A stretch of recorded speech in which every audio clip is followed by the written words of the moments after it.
But with that, Anne, I'm happy to take any questions. And again, thank you very much for taking the time to listen. I hope it wasn't too dull. Not at all, Dan. That was absolutely amazing.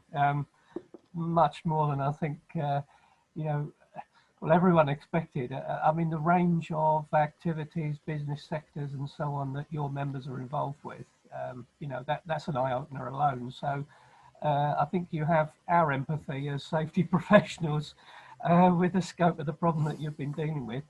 I'll start with your last slide first, because that was very helpful. In fact, Eddie Peters put a question in saying, is there any other guidance? And I think looking elsewhere other than HSE for guidance is important. And, you know, that goes, we're an international organisation with, I think it's about 48,000 members worldwide. And that even goes for the UK, because there's lots of guidance being put out. And of course, even in UK, the national standards are differing. And I was listening to lawyers speaking today, and if they can't understand the latest guidance, you know, what hope of us have we got? So I think you gave a very good perspective, you know, a chronological order, a timeline really, which we certainly haven't had presented to us before. There's a few questions in there, and I propose if we can keep going for 10 minutes, we normally allow an hour and a half for our sessions. So if that's okay with you. Yeah, I think one or two people might have dropped out or closed their cameras down while they were eating their dinner. Don't worry, we can't turn the camera on from our end, so we're not Google yet. Anyway, yeah, I think, as you said, today's, you know, the stats are shocking, aren't they? Equally, there's that confusion. I like you, I think mustn't be political. This is a personal view. I share the concerns about the you know, where the government have been and HSE's lack of, certainly initially, I think they only appeared twice on the number 10 public briefings. So, you know, and there was a conscious exclusion really in the early days. You know, even the Secretary of State said that NHS will investigate itself. Okay, that doesn't sound right to me. I think things have moved on and there is better liaison between departments, and it comes down to the political argument is which experts are we going to listen to? And they've got to balance business risk and work of the population. We would say good health is good business. That's the starting point as professionals. So we've got to keep banging home that message, I think. I think, yeah, we talked about lack of enforcement and then the role of people power. And you gave a couple of really good practical examples there. The difficulty in terms of the law, can individuals stand up and fight, and you know that doesn't perhaps get them anywhere personally. So working together is the key in more ways than one. I think the one good thing as well, that's two good things tonight I've said come out of COVID. I think everybody in the country, perhaps even the world, knows the acronym PPE and risk assessment at last. We don't have to explain that every time we go in to meet a new bunch of people. So that's been helpful.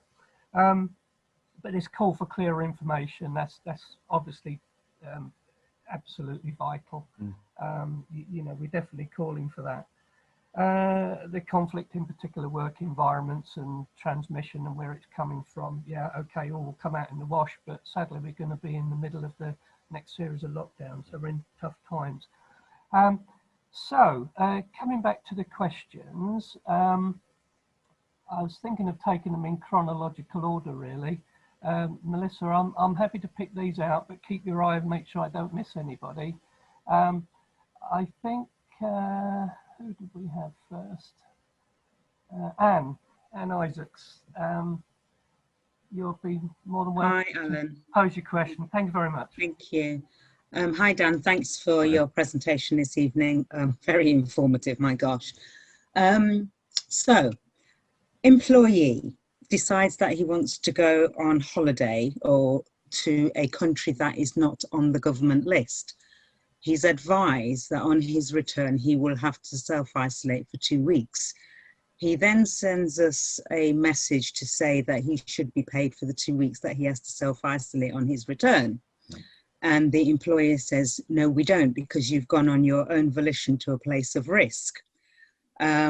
So I've had a look at some of the trade unions' website who are saying that they say employees should be paid. The final outcome was to agree that he would be paid a week from next year's pay and have 1 week unpaid. But what we were saying is that because he's gone for 4 weeks, that would encourage other people to go away for 4 weeks, 2 weeks, and then expect to get paid another 2. So the question was, were we being unreasonable by saying no? No, I think, and to be frank, it's a tricky one either way, and it's a classic example of where these mixed message is such a problem. So I wouldn't say we saw that coming, because the changes to the government's list of where was safe and where wasn't safe seemed to change almost arbitrarily. So there were real issues with that. From our point of view, certainly, from my point of view, it's always about trying to ensure that people that might have potential COVID aren't bringing it back into the workplace. And what we didn't want to see was a situation where people were saying, well, I went away in good faith to France or Portugal, wherever it was, and when I left, there was no risk, there was no restriction. I was told to come back. I didn't have any way of doing that, and you're now telling me I'm going to sit at home for 2 weeks unpaid. So we try to argue from day one that the government really should be the people stepping in to do this and make that payment, whether it was directly to the worker or compensating the employer for the extra payment effectively. Because you as employers weren't to know this was going to happen. Our member wasn't in a position to know before they left that they were going to end up being quarantined. And in many cases, we had people did try to get back. I have to say, didn't have a huge number of members that were going overseas over this summer. We certainly have had some that have been in exactly this position. We've had at least one member that lost their job because of it, because they went over to India. But no, I don't think it's an unreasonable position for me to take at all, because as you say, it did give this perspective that, well, I can get 4 weeks unpaid leave, or indeed paid leave, if I just to go away on holiday. The managing of that, the communication for that, I think was atrocious. So it was totally understandable. But what we try to do, and again, I'm quite fortunate, I don't have to do this directly in most cases, is try to reach accommodations with employers. So there is not a complete loss of pay, and there isn't this incentive for people to come into work when really they might be at higher risk. But I completely take the point. It isn't easy at all. But just to clarify, if he had gone away and then they changed the rules while he was away, as an employer, would have been fair and paid him. But because he knew the risks before he went away, this is the issue. So we can't have an open door, because it would have all the other employees will say, I can get 6 weeks off and get paid. No, I think that's a fair point, and that's a very different set of circumstances. The whole debate around self-isolation and so on as well is one that's going to run and run. And again, I was on today, the lawyers were debating that, and if you've been working with somebody who's tested positive, then the whole taking time out and where that comes from, let alone holidays and so on as well. So it's going to get complicated. Thank you. Thanks, Dan. No, not at all. That's a very good point. Well made. Thanks for that, Anne. Yeah, it's a straightforward question, but much bigger implications, I think. David Thomas, are you still on the line? I've not got everybody on. I'm here, Alan. Hello, David. You've got rather than 2 questions, I've got 1 question and some comments. I think because time is pressing. I'd share for Dan. I have emailed you. I've taken a note outside of here. I chair the IOSH Environment Waste Management Group, and we were involved in the first iteration of the WISH guidance on safety for bin men, for waste. Bear in mind they were in confined vehicles, couldn't physically distance, and that was a challenge. And it was interestingly that IOSH's view was very much that we felt face covering should be worn from the outset. On what flimsy research there was, it was felt it was better than having it was better than not having it. Bear in mind there was no other way of managing it. And we found out that behind the scenes, this was the first occasion where PHE had given advice to the waste industry that they could use social bubbles. They could use bubbles. So at that time, and yet the concept of bubbles was not shared with other industries in construction. So if a team of plumbers wanted to work together, they could do. So we all felt that was hidden from people. So I think I got a private message from somebody within the waste sector. This was exposed at the time, and IOSH was concerned. I think the second big point is the debate has not been about risk assessment; it's been around risk acceptability. And I think as Alan, we keep alluding to, I know people that we need health treatment for other things, not for COVID. and we are not getting access. And what's more, we cannot travel abroad because GPs do not give time off for sick to travel abroad to get treatment and quarantine. So people are genuinely trapped by the current situation. So, and I think this takes it further to my question is, having a vaccination is not a guarantee, far from it. And I'll ask the question carefully, has the discussion taken place within trade unions as to how we're going to approach a situation going forward in perpetuity, where we have everybody exposed to health risks for the first generation since polio and TB was treated 60, 70 years ago? We are the first, you and I, Dan, we've been lucky, all our lives been protected until now. And how are we going to manage that going forward? But how can people can't have relationships, they can't get on with their lives. Yeah. At what point we're going to compromise and say, you know what, humanity has to go on with 7 billion on the planet. We have got too many. What we're going to do with it? And there's that, and that's why I'm asking the question, have these discussions been taking place rather than putting you in a position to ask the question you can't answer? No, it's a very fair question and fair comment, David. We're starting to have those discussions. It's fair to say that they're not easy discussions. I think, again, it almost comes back to my point on the previous slide, that we know there are some members of society that are at much higher risk from COVID. So the sort of immediate priority is making sure that those workers are protected as best they can be.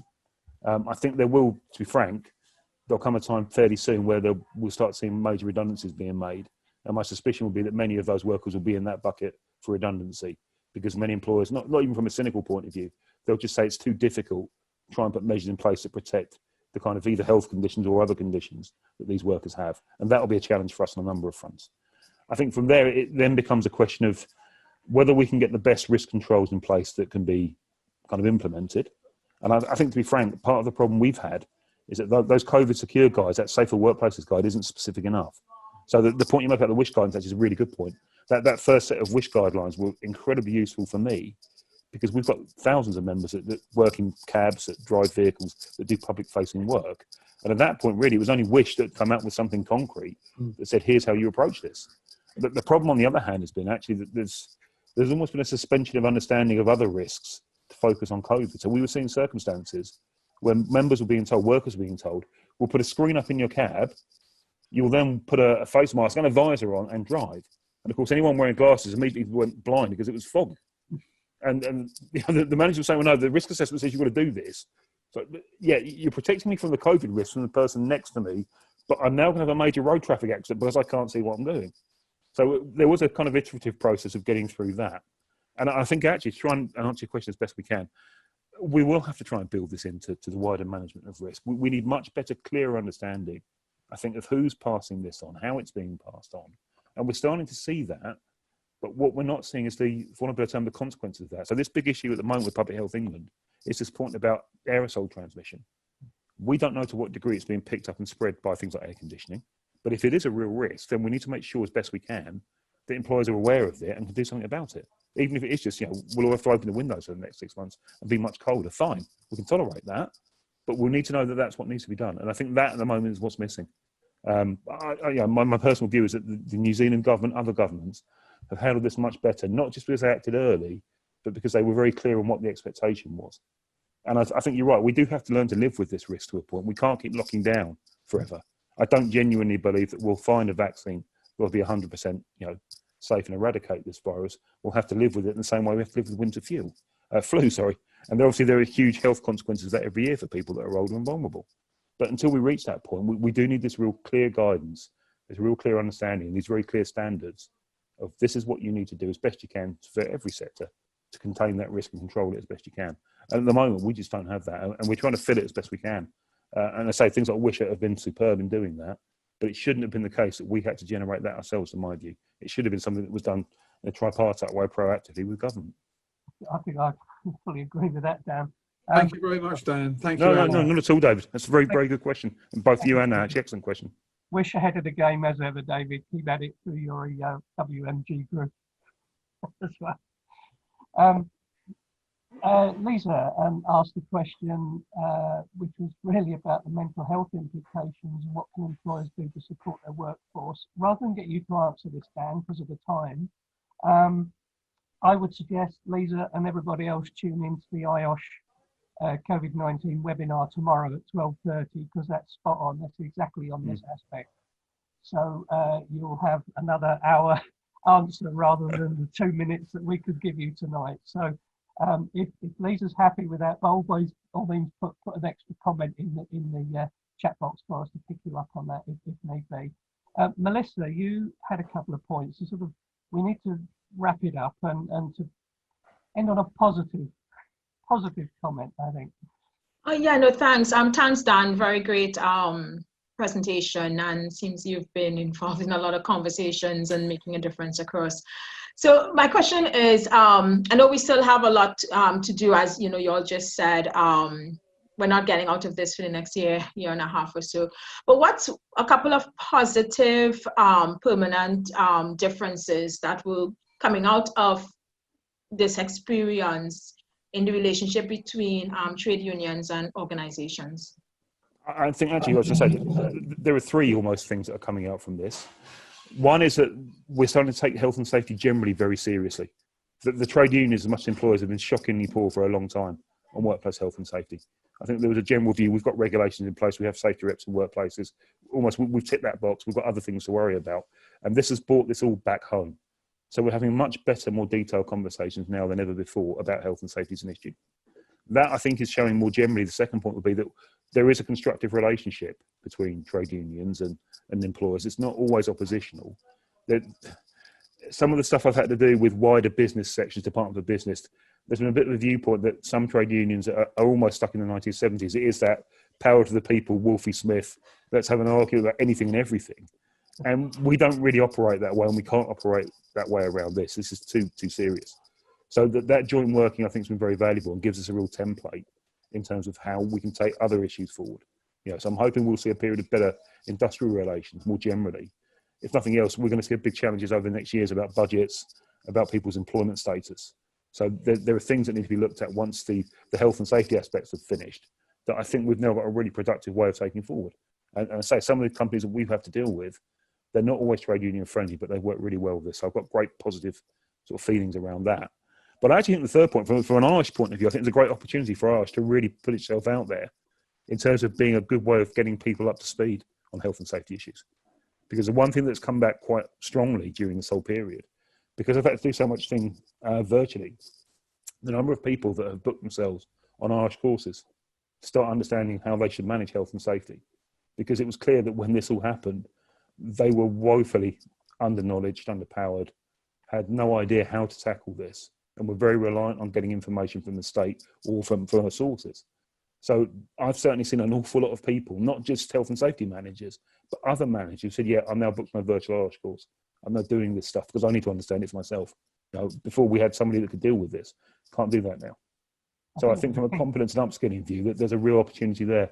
So in the long term, as Alan said, actually, we may get some real positive benefits from this. It'll just take a lot of work to get there.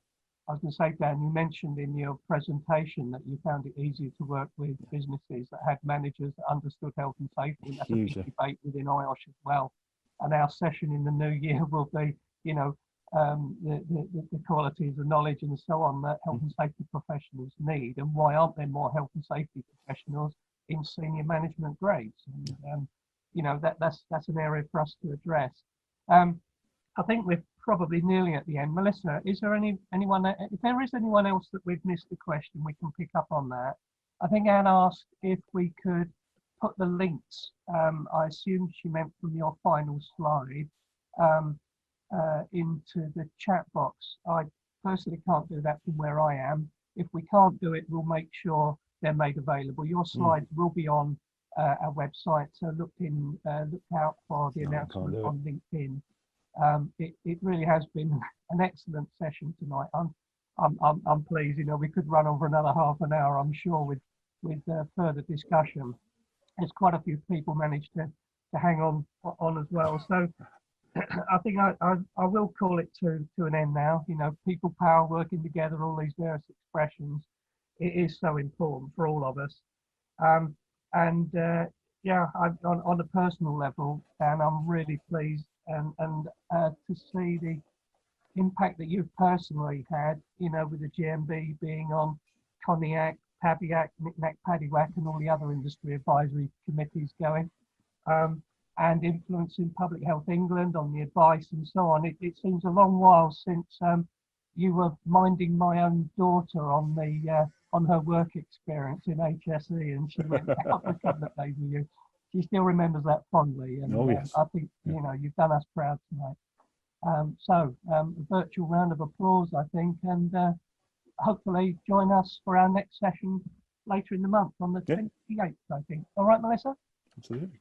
Yes, the 20th. And just reminder, we'll be sending out a feedback survey with the link. So we want to get feedback on how this was effective and any other ideas for future sessions. Yeah, we've got a lot of interesting topics for next year, but we welcome many more. But Dan, I think a lot of people will be speaking to you again, and I certainly will. It's an absolutely great session, and it's one I think could be shared much more widely, and we need to encourage a lot of others to watch the recording as well. Yeah, from the heart too. So thank you very much, Dan, and well done. Not at all, Alan. No need for that. But thank you all, and really, more than anything, do keep up the good work. As I said, health and safety professionals are doing huge sterling work during this period. So I take my hat off to all of you. And just please keep it up, and all the best, and keep well, everyone.